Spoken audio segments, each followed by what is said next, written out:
Hi everybody, this is Judy at Judy in the Kitchen. This is part 2 of my series on suggested food and flavor combinations that are known to pair well with broccoli. So if you're looking for specific menu, meal, recipe ideas, hopefully this will help you out. And if you haven't seen part 1, I've got a link below to the part 1 video, so check it out. Combine broccoli with flax seeds and lemon. How about broccoli with garlic, ginger, sesame oil and sesame seeds and tamari? Combine broccoli with garlic, lemon, olive oil and chili pepper flakes.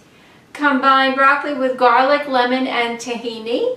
How about broccoli with ginger and orange? Broccoli with lemon and parsley.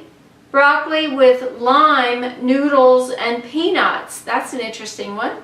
Broccoli with onions and orange.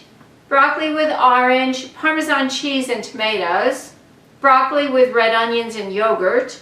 Or how about broccoli with rice vinegar, sesame oil, sesame seeds, and soy sauce or tamari? I do hope this helps you out. This is Judy at Judy in the Kitchen. Bye for now.